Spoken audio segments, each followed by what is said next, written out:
This panel is pretty much about the business of belief. So we are going to be discussing gospel, the genre of gospel music, and everything that entails the business of it.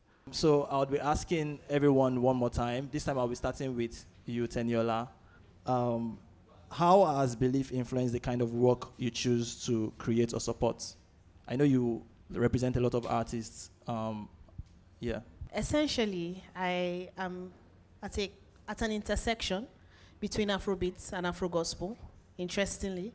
And when I decided to, partner with my partners on Energize Music, it was belief. I generally felt at the time that gospel was seen as church music, and just should be the kind of music that we listen to in church. We weren't quite open to, even though there were artists that were already crossing, right? But at the time, gospel was just seen as something we just enjoy in church, And for me, as also being a Christian, even though I was playing in Afrobeats, and I still play in Afrobeats very much so, I felt like there was something lacking in our gospel section, or our gospel, African gospel in general. And I'm not necessarily one that would say, oh, something is lacking, and I'm like, yeah, something is lacking. I'm generally the kind of person that when I feel, hey, we need to do something, I'm all hands ready to roll up my sleeves and that kind of, thing. So my belief essentially is, as much as I'm a Christian and I work in mainstream, like a doctor would treat anyone, I don't see any reason, or I don't see any obstruction as to doing my work and still serving in the gospel space. So essentially, my personal conviction. So personal conviction is the key. Okay. Essentially. Yeah, that's a really good one. Uche? For me, I would say it goes side by side with intuition, right? Like Tenny said, you get to a point where you realize that people weren't interfacing the gospel music as they should, and it was pretty much niched to a point where it's kind of like it's only on Sundays you have to like play the gospel music, forgetting that everything in terms of composition and arrangement follows the basic law of music, right? And whatever it appeals to, if it's soul, if it's reggae, there's everything around gospel, right? So for me, I would say I just believing in whatever I hear as a marketing person, someone in music, someone that listens to people every other day, right? Spotting one or two of those records and saying, I believe that there's something here. I think that's kind of my own, like I said, intuition. I put it side by side, trying to understand that, okay, as a person, it's not everything I would definitely believe in. Even in human beings, it's not everybody I would naturally want to believe in. But at some point, whilst I'm doing what I'm doing, I get to a point where I believe in a certain record, I believe in a certain artist, I believe in a certain rollout, I believe in a certain marketing strategy. All of that, I think, sums up my own, system of belief. Everyone in this room kind of has an idea of what street church is. At least if you don't know what street church is, those yellow designs that have like black square in them and some kind of like scripture written in them in relatable language. And that brings me to the question of like branding and marketing in gospel. How do you balance your spiritual authenticity with market-driven demands like branding, marketing, and visibility? I mean, the market is the market, and your spirituality is your spirituality. They don't negate each other. They actually work hand in hand. If I do say so, I believe that, or not like I believe that, I know that a lot of times it's very essential that you actually use your spirituality it's like a cheat code into the market in itself. So, but a lot of times, I think a lot of people actually lean more towards spiritual, what's it called, finding spiritual cheat codes than actually getting into the market. I don't know. Let me explain that. What I mean by that is that a lot of people now actually are more in church looking for answers than actually praying and believing that they should go into the market and look at what the market is saying and actually use that to get results for what they want. There's a particular scripture that says that commit your ways unto God and He will direct your path.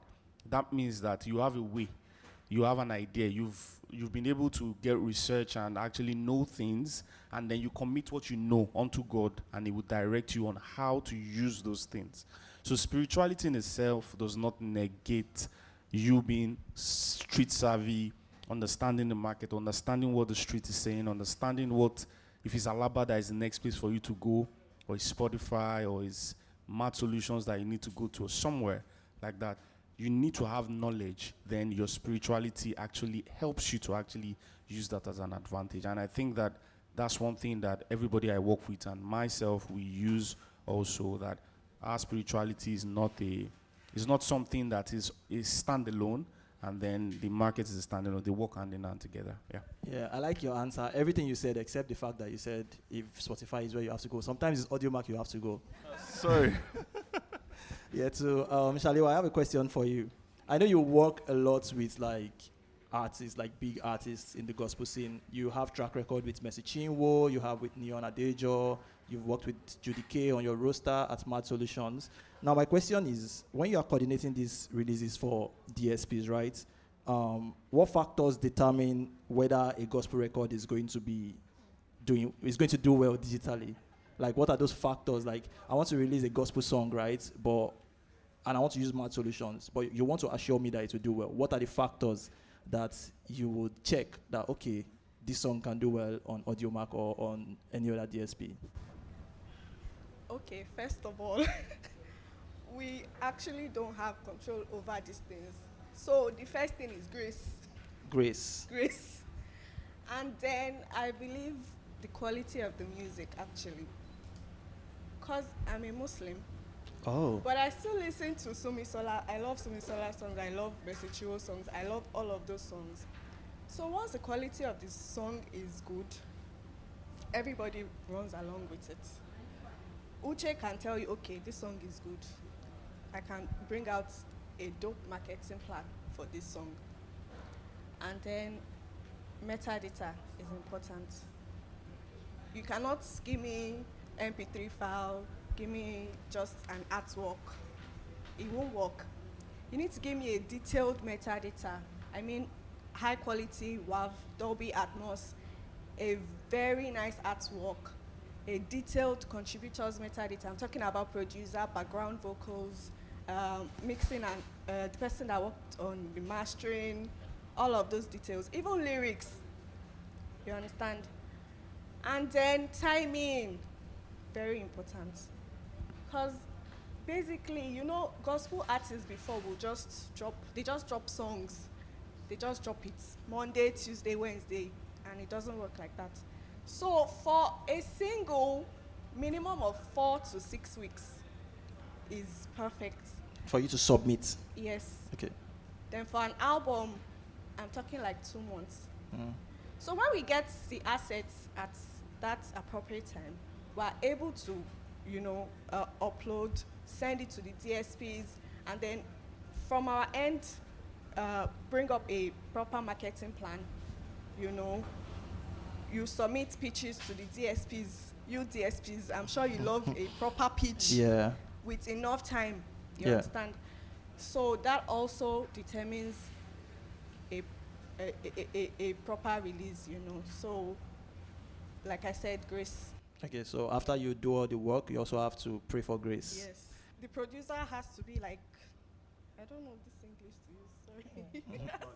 Top-notch producer, you know, yeah. Okay, I like that you mentioned timing as well. And that brings me to my question to you, Teniola. When it comes to timing, like for artists, they always, most times artists like agitate or they are too eager to sign certain contracts. What would you say are the most common mistakes you've seen artists make early in their careers that later affect the timing of, you know, their growth? The first mistake is really signing without a lawyer. That's the first problem. Particularly in gospel, because it's also, prevalent in Afrobeat, but in gospel, we are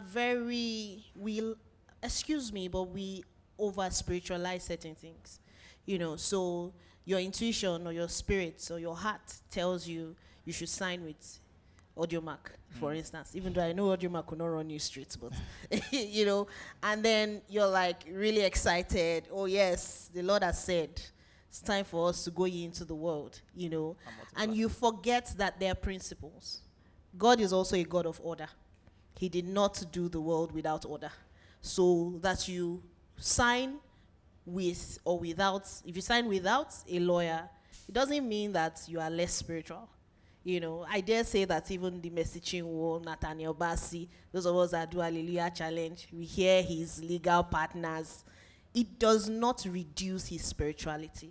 It does not reduce his anointing, right? So the first thing is not getting a lawyer. The next thing is not allowing structure and systems. So you're very excited to put out music, whatever your convictions are or your belief, your personal belief is, you should allow for systems. It's not a bad thing for you to want to make money. How do you take care of your family if you then have family?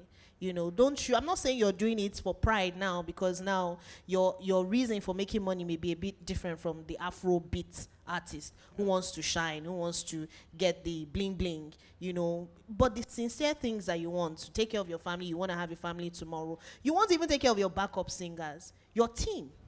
They are the ones, it's you that saw vision. It's not them. They're supporting you. So the fact that a lot of artists just feel, I don't really care about the money, but deep down in their hearts, they are really caring about the money. You don't need to be fake about it. So get a lawyer, look at the commercial terms. Make sure the commercial terms are okay for you. Not that you're going to be fighting about it, not that you're going to be arrogant about it, but you're going to make sure that the systems that surround your creativity and the systems that protect your art are in place. So yeah, that's a really good one. Like, I really enjoyed the answer. And the funny thing is, most of the things that we discuss here, even though we're talking about gospel, they cut across all genres of music. And again, leads me to my question for Tobi. Now we know a lot of gospel artists started like a long time ago, like the Mercy Chinwos and Judy K's of this world. They've been making music for a long time. And we are seeing like a new wave of like artists that are making gospel in new ways, because like this is a new kind of dispensation. What would you say building a commercially viable gospel artist looks like today? That is a lot of things. It's just like building any other artist, really. It's the same thing. You have to get the music right first. The music has to be right. You have to have quality music. And when I mean quality now, quality, sometimes we want to term quality as just like well mixed, well mastered alone, but that's not it. There are some very raw talent that they just blew up like that. Like, it just happens like that. I think we are taking that a lot out of the music from Nigeria these days. That's spontaneity, rawness, and all of that. The creativity. So when I mean quality, now, I'm not saying about just the mix and master alone, but the quality of what you are bringing to the table has to be there first. Then we can then move to, is this a good brand? Is this person brandable? Because you would listen to a lot of the new artists in the gospel space, Christian music as well. You see that they in a way, they look rebellious to the standard, what you understand as the normal Christian type music, suit and tie type, Ron Kennedy type, and stuff like that. It's a bit different now because the message is for another generation, and the generation is more laid back. They wear Crocs to the office. They don't look like that, so they have to actually be able to appeal to those people. So you need to understand your brand as an artist as well. And actually, so that's another thing to look at. And another thing to look at would now be, I don't know how to say this one, no, but would be the hunger the hunger for that the artist has, in the sense, because a lot of people are talented but not hungry. Like, they just know they have this talent. Like, I'm just talented, but they are not hungry enough for success. They don't want to put in the grind to actually get the. So I think these three things are actually major things that we look out for in artists now. Everybody looks out for, not just in the gospel space, like I said. Trust me, in the next 2-3 years, most of the guys that you call the gospel guys now, they are going to be doing more numbers than the guys in the mainstream space. You heard it from me first. Please clip it. I'm not joking. I'm serious. They are going to be doing. Just came back from a tour from UK and North America, and the numbers are crazy from these guys. And it's not free events; it's ticketed events. So you know that people are actually understanding the game better, and they are doing better. They are actually working out the system, and they are not doing it like with entitlement. They are grinding. So in the next few years, so when people say Afrobeat is declining, I just laugh, because number one, you don't know Nigerians. Nigerians, once they clamp on something, they are not leaving it all. So we have that Nigerian and Americans were alike in a way. And then there's also always going to be a rise of new ideas and ideals in the space. So you see now, this year has been a lot of Fuji coming into the space and all of that like that. The same thing. So we are not going anywhere. So for these artists, these are the things we look out for, and these things are happening. The space is getting bigger and is accepting a lot more people. Yeah. Yeah, I like the fact that you mentioned data, because like in DSPs we are very data driven, and while Afrobeats has been dominating for a very long time, gospel has been closing in very much. So I think I wrote down some data. Let me read this for you. Gospel is the third genre with most plays, downloads, and playlist ads in Africa, and the fifth worldwide. Then gospel accounts for approximately 8.1% of total plays across all genres on AudioMark in the last 1 year, which means like there is like so much growth in that scene, which leads me to my question for Uche. How can gospel labels like Mad Solutions, for example, position their artists for editorial playlists now that DSP's curation is now heavily driven by data? Okay, I can answer that in like two parts. As a label and as well as a music distribution, company. So as a label, you want to prepare your talent to be, usable in terms of editorials, right? You cannot go ahead to want to release an album or an EP or maybe a single, and you do not have, fresh press pictures, right? And press pictures, take your time to be intentional about it. What's the mood of your release? How does your picture, your visual identity, how does it reflect, the sound of your music, your brand persona, all of that? It's important because, artists forget that even the DSPs are human beings. And if you impress them, if you are very intentional, they can tell, And yeah, that's just from the label, perspective, just getting ready, making sure that you are coordinating your visual appeal, and then, of course, time, sending your materials early, your release assets, make sure there are a lot of options to use. There's some playlists that even in terms of like the art look and feel, they might need a certain type of picture. And if you have a variety, the DSPs are happy to just do it.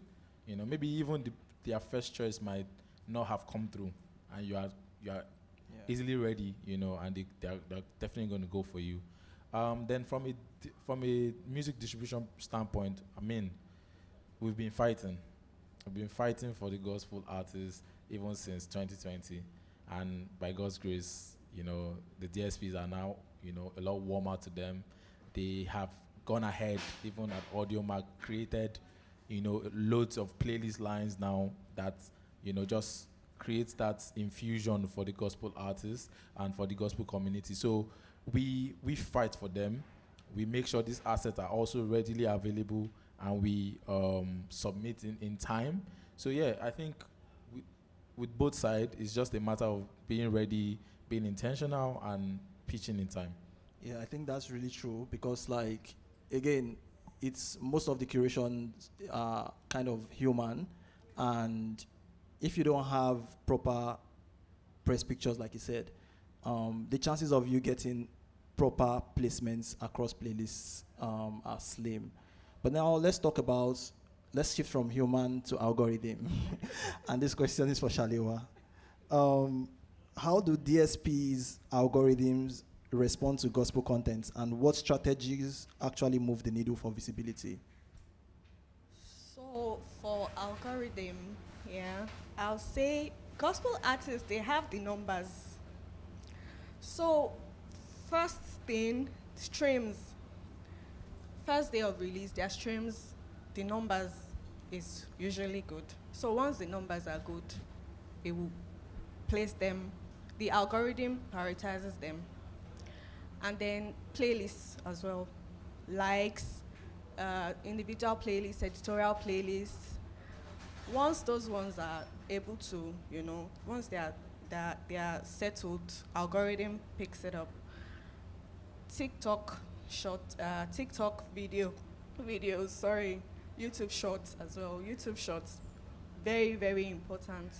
In fact, YouTube loves activity. Like, your YouTube channel has to be active. Might be shorts, might be video, might be a sermon, ministration. Just have an activity going on YouTube, and you see the algorithm pick up fast. You understand? Yeah. So it's just numbers. Yeah, I like that you made mention of YouTube. I know me sitting here, I'm not supposed to be talking about YouTube, but if we are going to have an honest conversation about gospel, we have to talk about YouTube because yes. YouTube is the biggest platform for gospel artists. One of the biggest. In fact, Yeah. Shorts does like 90 billion streams in a day. That's YouTube Shorts. Yeah. Yeah. So I'm still going to ask you the question on YouTube, right? So what are gospel artists underutilizing on that app? Like, is it metadata? Is it thumbnails? Is it shorts? Community posts? Is it long form storytelling? All of it, actually, all of it. I think some of the artists that work with us, they know the importance of thumbnail.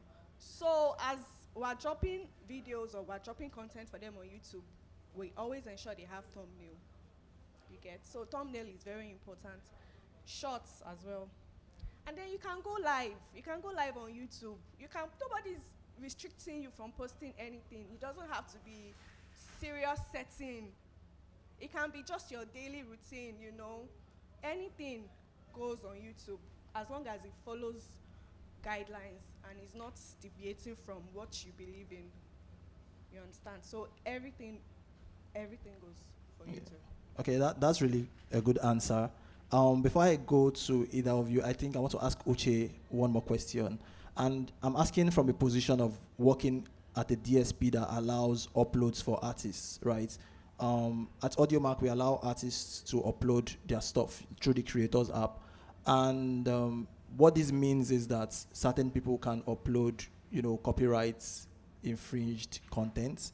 So my question is, when piracy and unauthorized uploads are made, what systems are in place, or what should creators consider in correcting that? Okay, first of all, it depends on the platform. So are we talking general or? Yeah, generally. Yeah, I mean, first of all, it depends on the platform. Different platforms have been able to have their own measures to curb some of these illegal activities. However, all you just need to do is make sure that, again, take for instance, if an artist is actively posting and observing his or her career in terms of like, what number of streams have I done today? What am I doing tomorrow? Within that period, you are able to spot who have probably used your content, illegally, right? IP and whatnot. And you are able to either reach out to your distributor and the person that allowed you to upload, right?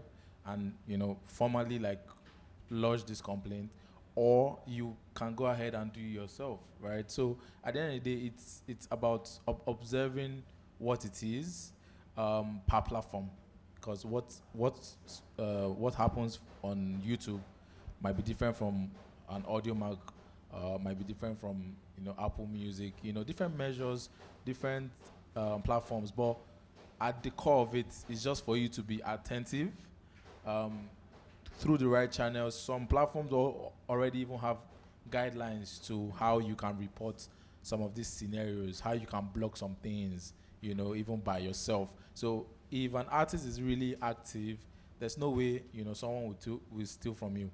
Yeah. Yeah. Okay.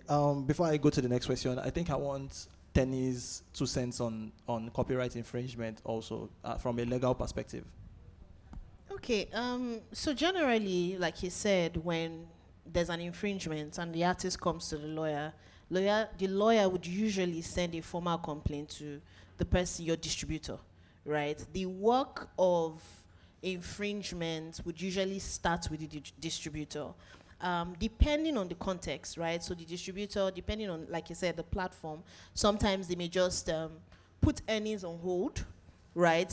No one receives, maybe for YouTube, for instance, no one will receive earnings if the other person, because they send a notice, if the other person is, adamant and saying, hey, look, there's no infringement and what's not. If it then escalates from that point, then you're probably thinking of sending an official letter to the infringer, or you're going to now be exploring the legal options. Very rarely do we explore up to litigation, and the reason is just that the time that it takes, for legal matters to go through litigation and all of that, if you were settling out of court and having conversations, you would have trashed it out.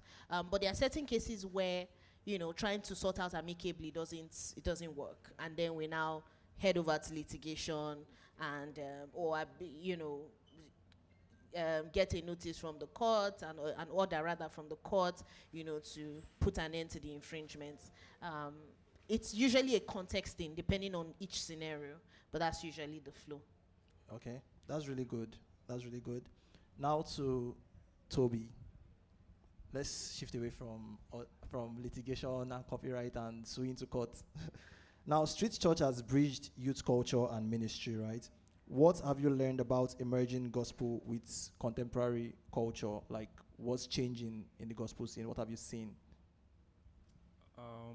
I think that what I've seen is mostly that people are looking for hope through any means possible, and I think it's something that we don't, in the entertainment space, we don't latch on enough.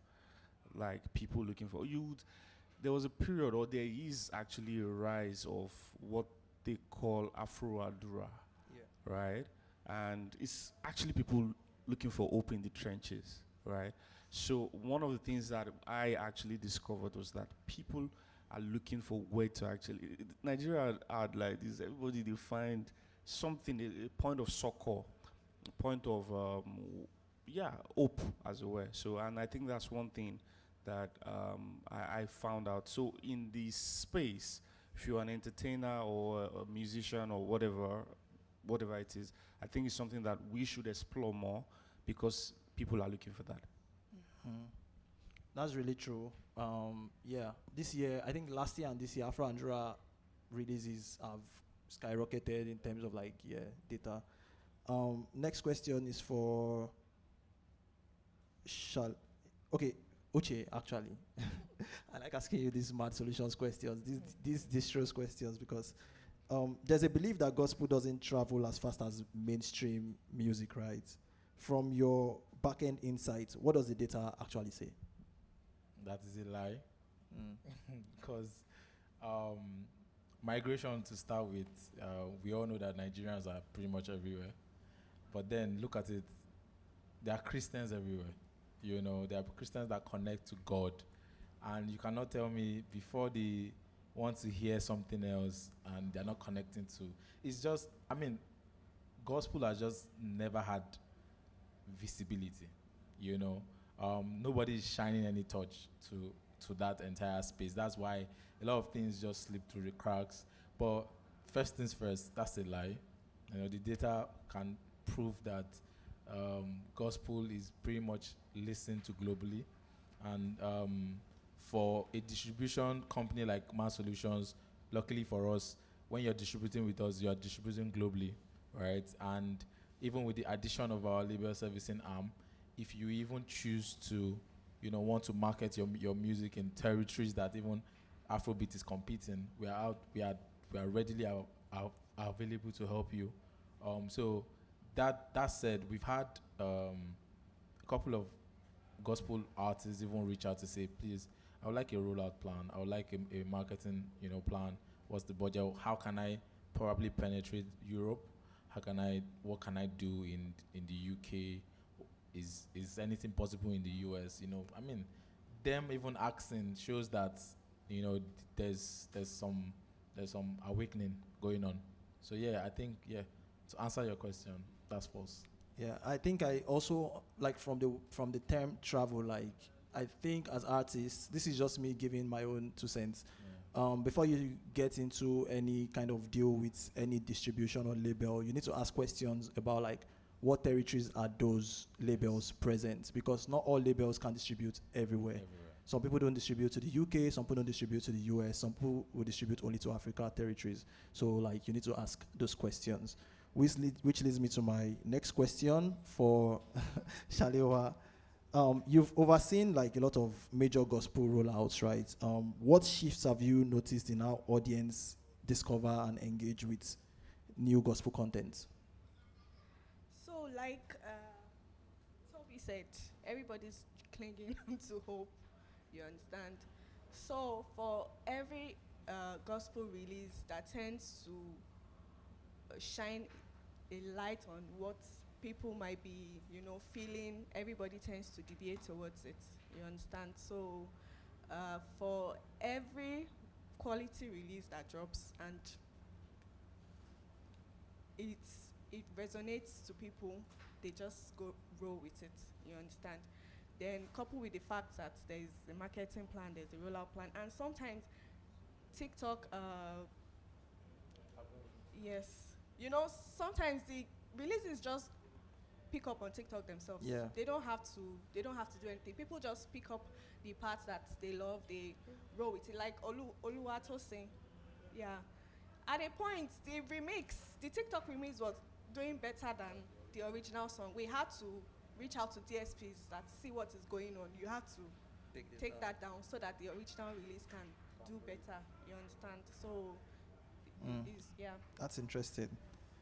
Now to Teniola, what legal or strategic mistakes do you think slow down gospel artists the most, and how can they avoid them? Legal and strategic mistakes. I would first say and I'm not sure if this is because of nonchalance, the lack of knowledge. I'm not certain if it comes off from the stigma that makes gospel artists feel as though they shouldn't be concerned, with copyright. Oh, I just want to bless the Lord. You're shying away from those things, and then you don't learn, right? So the first mistake is the lack of knowledge, and it's most likely from nonchalance or not even caring to know, because you feel, oh, as long as lives are blessed, I'm okay, right? So the first thing is knowledge. Seek out knowledge. Understand what is going on with your music in terms of the business of it. Understand how the money comes through your masters. Understand how it comes in through your publishing. Or just have a basic knowledge. And those things are very easy. They're on YouTube. They're online. Before we even start going to the intricacies of having an entertainment lawyer teach you, right? They're simple things that you can learn online. So that's the first mistake. The second one would be, and it's probably also from the lack of care, not paying attention to the kind of deals that you do, right? You just want to put out music. You're competing, whether you like it or not, you are number 2 next to Afrobeat, right? So the world is beginning to clamor. Gospel, it's almost as if we're afraid to give people contracts, Oh, my producer, I don't want him to feel bad. Excuse you. You have to put structures in place. If you want to really steward that gift, there's a reason why God has allowed for structures. Write the vision down. Make it plain. There's nothing in the Bible that stops you from doing what you should do the way you ought to. So you find that you're working with a gospel artist. Oh, what does your producer split say? I could just give him anything. Anything? You know, what is your conversation with your background? You know, for Afrobeats, we rarely have backups like choir. But for gospel, we move with a band, right? You're supposed to treat those guys right too, right? So I would say the actual paperwork is another mistake that gospel artists make in terms of the legal. In terms of strategy, don't be a gospel artist and shy away from PR. You're going into the world. There's a commandment for you to go into the world. Your own going to the world is through music, right? Don't shy away from having professionals. You need a PR person. Get one. You need somebody that's good in marketing and all that. If your label doesn't provide those label services, get one. Don't put a block and a barricade around yourself when God has not given you that instruction to, essentially. Thank you very much for that answer, because it leads to my next question for Tobi. Tobi, you are the perfect person for this question. Do you know why? Because when you think about spirituality, we don't think about it as pertaining to how we actually even live every day. And with Street Church, you've been able to kind of commonize what the gospel is, and without taking so much away from the meaning that it carries. So my question is, where do you personally draw the line between cultural innovation and spiritual responsibility? I think the line is already drawn. So we just follow that line, right? There are things that are what's it called? There's the way the scripture says it. Canal? No. There are things that are just, things that are worthy, and all of that like that. We understand them. While we use strategies to make things simple for people to actually be able to understand it, there are also places where you don't actually mix what is not and what is, right? So because we are coming from the Christian space, there's already a tenet that we follow as Christians. We don't, as far as we don't go out of that line. But the thing is that when you tell people these things, they feel like there's no intelligence in how they actually interpret these things. And this is what I mean now. You know, sorry, I like to theologize things a bit. You know, there's this scripture that Jesus was making a parable of the, what's it called? Is it the talents now? Yeah. The talents. And he said, was it the talents now, or the unfaithful, or the servant, one of them? And it was like, the children of this world are wiser in their ways than the children of light. That means that people know how to actually move around things and use their sense to actually get things done. But we always spiritualize some things, and in essence, we stay small and we don't know how to actually navigate the world. Be as wise as a serpent and gentle as a dove. It's just as simple as that. So the spirituality in itself is we have a tenet to walk around that, right? But that does not now mean that we should not use our intelligence. There's a reason why God gave us a brain. The brain is not for decoration. But let's not always make everything like spirituality means that you have to be, you have to be small, or you have to carry yourself. Even Jesus had a crazy strategy to take over the world, and he brought 12 crazy guys together with him to actually do that. Jesus, I tell people that is a very, very smart way for marketing. You pick people that are actually have different skill sets and actually train them and give them a mandate to actually go into the world. That's not a small man, or that's not a small mind. That's actually someone that knows exactly how to actually navigate the world. So there's the tenet, and there's us being wise as a serpent and gentle as a dove. Yeah, that's really good.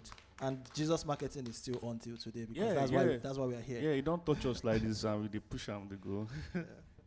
Now I have a question for everyone, so we'll just go like this. So my question is, does the modern gospel movement need to rethink its approach to Gen Z and Gen Alpha? If yes, how? Okay. The answer is yes. You'll have to, right? And again, this stems from just understanding a particular dispensation, right? Way before technology, things weren't done in certain ways, and now we are here. If you can take a sermon on YouTube, why do you think you have to go through the orthodox way of doing music? There's a reason why even in the church today, there are pretty much new activities that can really like bring people to God. Positioning as though, Christianity has to look cool. Pastors not necessarily wearing suit and tie anymore. These are the, like, bits and pieces, showing that it comes with the times. And so why not the music? Why not the music? It's time for gospel to take its rightful place, in the music industry. Understanding that just because a lot of people are listening to your music, maybe illegally on YouTube, maybe through a church and whatnot, it means that there are some numbers that you are still missing out on. Yeah. Why are these things not available on AudioMark, Apple Music, Spotify, and the likes? You just have to appeal to this dispensation. It is very important, and that's the only way. And I think it's a common goal. We are all, Christianity is bringing people to Christ, and you're just doing it in a new fashion, just to appeal to the newer generation. I think that should be done. So that's good. So the answer is yes for me, because like I said earlier, it doesn't even appeal to Gen Zs alone. I'm a Muslim and I enjoy listening to those songs. Sometimes I join Hallelujah Challenge. Some Muslims join Hallelujah Challenge. So I feel like before, gospel music used to be just, choir and then normal release when they feel like. But now we have Afro gospel, Fuji gospel, Bidemi, then an endless ocean, So varieties that everybody has the one to pick from, you get. So, and we can still do better. Actually, we can still do better. We have to break Afrobeat numbers. So I feel like that's where we are headed right now. Thank you. Okay, so maybe I should answer differently. I don't expect Dusin, Oyeko, Nathaniel Bassi to dress like a Gen Z. To be honest, even if they tried, it will not really, it won't enter.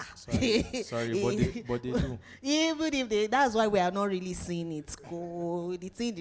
So it means that the generation that is the Gen Z generation, the musicians, the guys with the sound, need to really face their generation, essentially. It now means that the generation that is within that age grade, you should not be shy.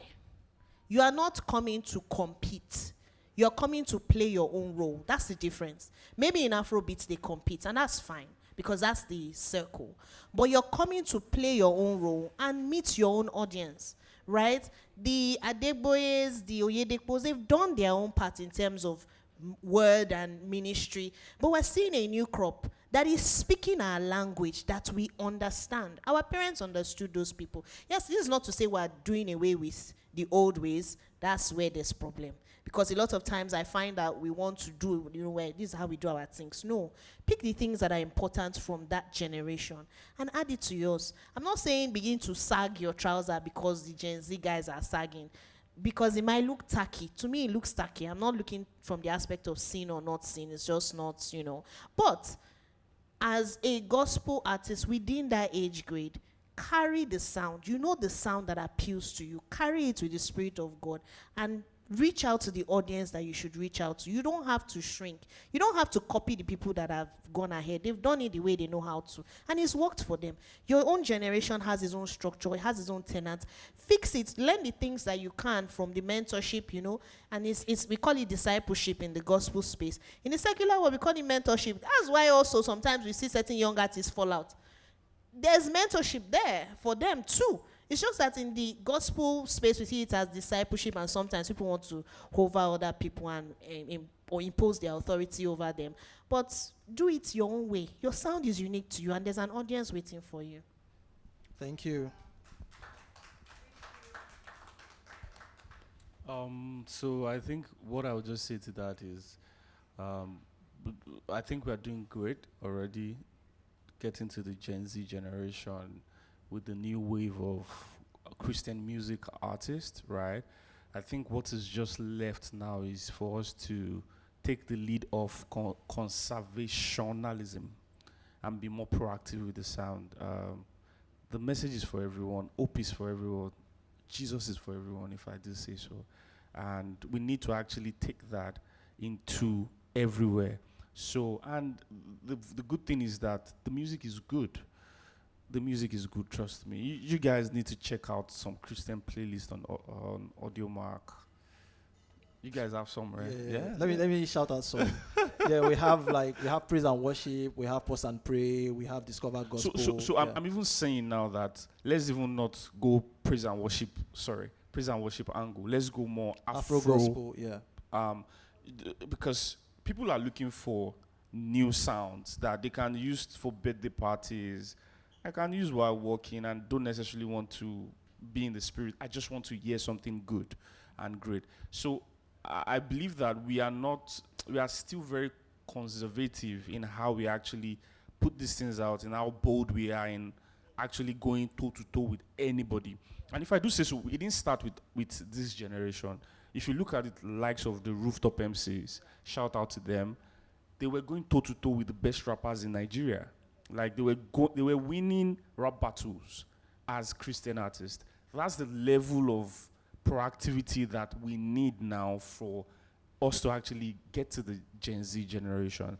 Because there's a whole lot of sound in the atmosphere, and you can get easily lost if you are not proactive. If you are trying to just be, I have good music and it's good enough and all of that like that, we'll get lost. So that's my own what I think should be done. But for the sound, the message, the swag, every other thing, I think we are doing well for the Gen Z generation. Yeah, I think everyone has said really important stuff here. Me? I don't know. Maybe I could just summarize by saying, just as there's your body na meat pie, you can say your word na like chicken pie, nourishes my soul, In one sentence, what does the business of belief mean to you personally? What does the business of belief mean to you personally? Let's start from the other end this time. Okay. For me, I would come. The business of belief is basically putting your systems and your structure around your personal conviction, not allowing your personal conviction to just, go out into the wild. So the business of belief is having the structure, the systems around your personal convictions, so that those convictions or the fruits or the products of your conviction can travel the world. Yeah. Okay, so for me, I would say the business of belief means, first thing, understanding that it's God that gave you the talent, and yes, you can do it for God. However, learn to separate and understand that you are doing it for God, and you still need to do the necessary paperwork that it entails. You still need to follow, like she said, the systems in whatever capacity that you are supposed to, be it your distribution, be it your publishing, be it your legal, all of those systems, understanding that they are very, very much independent of your belief and you doing this for Christ. So that's the business of belief for me. Yeah, Shalewa, what's your business? What's the business of belief to you? Uche has said it all. Business of belief is something to be taken seriously. I mean, you want to make money from your talents now, so you have to take it seriously, Tobi.